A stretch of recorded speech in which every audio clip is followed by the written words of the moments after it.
बनाएंगे।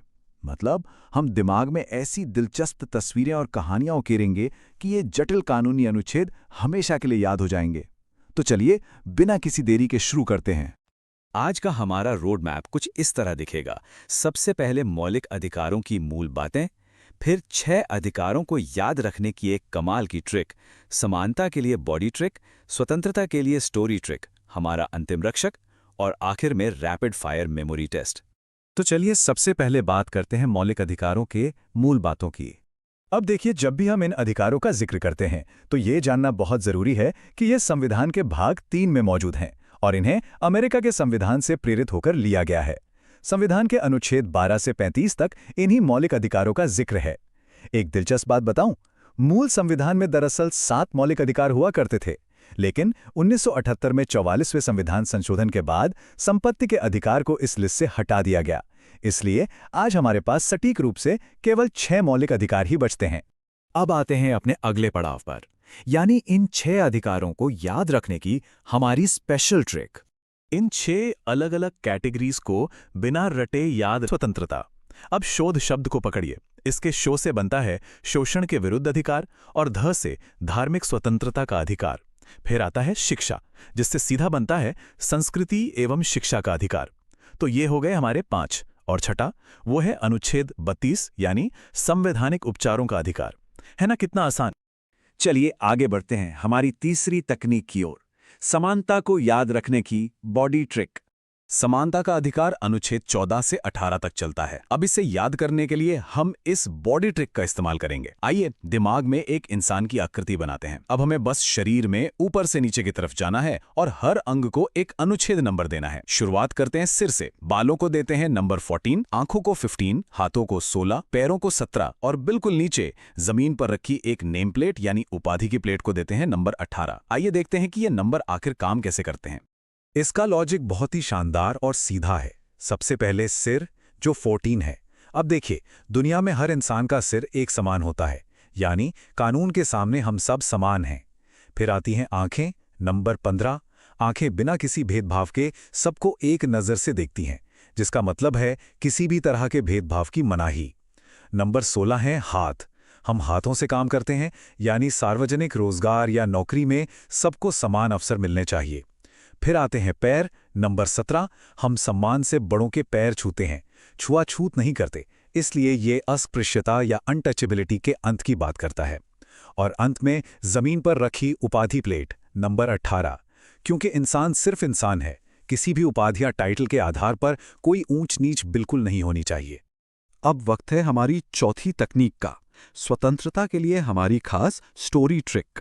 अनुच्छेद 19 से 22 तक स्वतंत्रता के अधिकार से जुड़े हुए हैं। अब इन्हें सूखी कानूनी भाषा में रटने के बजाय क्यों ना हम एक बेहद दिलचस्प कहानी में बदल दें। चलिए एक लड़के की कहानी सुनते हैं। हमारे देश को स्वतंत्रता 1947 में मिली थी, तो मान लीजिए कि इस लड़के को 19 साल की उम्र में पूरी स्वतंत्रता मिल गई। फिर 20 साल की उम्र में वो एक T20 क्रिकेट मैच खेलता है। 21 साल का होने पर वो तय करता है कि भाई अब तो खुलकर जिंदगी जीनी है। लेकिन जिंदगी जीने के इसी जोश में कुछ गलतियां हो जाती हैं और 22 साल की उम्र में उसकी गिरफ्तारी हो जाती है। अब जरा इस कहानी के तारों को सीधे संविधान से जोड़कर देखते हैं। 19 साल की उम्र में मिली स्वतंत्रता का मतलब है अनुच्छेद 19, जो हमें बोलने और पूरे देश में घूमने जैसी कई आज़ादियां देता है। 20 साल में T20 मैच का मतलब है अनुच्छेद 20। अब सोचिए, जैसे T20 में आउट होने पर बल्लेबाज को दूसरा मौका नहीं मिलता, वैसे ही एक अपराध के लिए आपको 2 बार सजा नहीं दी जा सकती। 21 साल में जिंदगी जीने का मतलब है अनुच्छेद 21, यानी जीवन और व्यक्तिगत स्वतंत्रता का संरक्षण। और हां, इसी में 21A भी जुड़ता है, जो हमें शिक्षा का अधिकार देता है। और आखिर में 22 साल में हुई गिरफ्तारी का सीधा कनेक्शन है अनुच्छेद 22 से, जो हमें मनमानी गिरफ्तारी और हिरासत से बचाता है। यहां थोड़ी देर रुकते हैं, क्योंकि एक बहुत ही जरूरी बात साफ करना बहुत आवश्यक है। अक्सर अनुच्छेद 19 एक F और 31 के बीच जो ऐतिहासिक अंतर है, उसे लेकर काफी कंफ्यूजन हो जाता है। एक तरफ था संपत्ति अर्जित करने और बेचने का अधिकार, और दूसरी तरफ था सरकार का वो अधिकार जिसके तहत वो मुआवजे के साथ आपकी संपत्ति का अधिग्रहण कर सकती थी। लेकिन जैसा कि हमने पहले देखा था, 44वें संशोधन ने इस पूरे मामले को ही सुलझा दिया। इन दोनों को मौलिक अधिकारों की लिस्ट से निकालकर अब अनुच्छेद 300A के तहत सिर्फ एक कानूनी अधिकार बना दिया गया है। अब जरा इस अपवाद या एक्सेप्शन पर ध्यान दीजिए। क्योंकि एग्जाम्स में ये बार बार पूछा जाता है। राष्ट्रीय आपातकाल या इमरजेंसी के दौरान अनुच्छेद 19 के तहत मिलने वाले अधिकार छीने जा सकते हैं, लेकिन राष्ट्रपति भी अनुच्छेद 20 और 21 को कभी सस्पेंड नहीं कर सकते। हमारी कहानी के हिसाब से इसे ऐसे सोचिए, T20 मैच वाली सुरक्षा और 21वें जन्मदिन वाली जीवन और स्वतंत्रता की गारंटी इतनी पक्की है कि वो हर मुश्किल हालात में बरकरार रहती है। अब आते हैं हमारे 5वें हिस्से पर, हमारा अंतिम रक्षक। इन सभी अधिकारों को समझ लेने के बाद जहन में एक बहुत ही लाजमी सवाल उठता है कि आखिर इन अधिकारों की रक्षा करेगा कौन? तो इसका जवाब है हमारा अंतिम रक्षक, अनुच्छेद 32। इसे याद रखने का तरीका भी बहुत ही मजेदार है। हमारे मुंह में 32 दांत होते हैं, है ना, जो हमारे मुंह की रक्षा करते हैं। ठीक इसी तरह अनुच्छेद 32 सुप्रीम कोर्ट को हमारे अधिकारों की रक्षा करने की असीम शक्ति देता है। अगर कभी अधिकारों का हनन होता है तो ये 32 दांतों वाला मजबूत रक्षक सीधे सुप्रीम कोर्ट के जरिए नागरिकों की हिफाजत के लिए खड़ा हो जाता है। और बिल्कुल यही वजह है कि इस खास अनुच्छेद यानी संवैधानिक उपचारों के अधिकार को डॉक्टर B.R. अम्बेडकर ने संविधान का हृदय और आत्मा कहा था। क्योंकि जरा सोचिए, अगर कोई रक्षक ही ना हो तो बाकी सभी अधिकार सिर्फ कागज पर लिखे हुए चंद शब्द बनकर रह जाएंगे, है ना? अब समय है हमारे आखिरी सेक्शन का, रैपिड फायर मेमोरी टेस्ट। देखते हैं हमारी ट्रिक्स ने कितना काम किया। तो चलिए सीधे एग्जाम्स में पूछे गए सवालों के साथ एक रैपिड फायर टेस्ट करते हैं।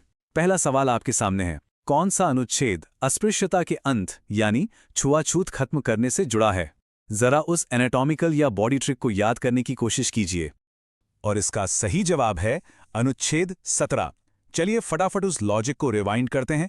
शरीर में ऊपर से नीचे आते हैं 14 सिर, 15 आंखें, 16 हाथ और 17 पैर। हम सम्मान में पैर छूते हैं, जिसका सीधा मतलब है कि समाज में छुआछूत के लिए कोई जगह नहीं है। बिल्कुल सटीक। चलिए अब एक और चुनौतीपूर्ण सवाल लेते हैं। आपातकाल या इमरजेंसी के दौरान किन मौलिक अधिकारों को निलंबित नहीं किया जा सकता? क्या आपको हमारी वो स्वतंत्रता वाली कहानी के अपवाद याद आ रहे हैं? और जवाब है अनुच्छेद 20 और 21।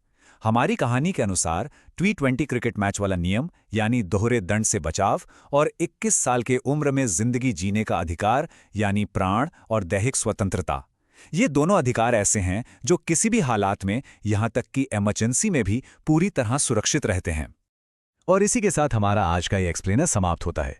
लेकिन जाने से पहले जरा सोचिए, अगर संविधान जैसे जटिल और भारी भरकम विषय के सबसे मुश्किल हिस्सों को सिर्फ कुछ मिनटों की विजुअल मैपिंग से इतनी अच्छी तरह याद किया जा सकता है, तो इसी कमाल की तकनीक का इस्तेमाल करके और किन किन विषयों में मास्टरी हासिल की जा सकती है।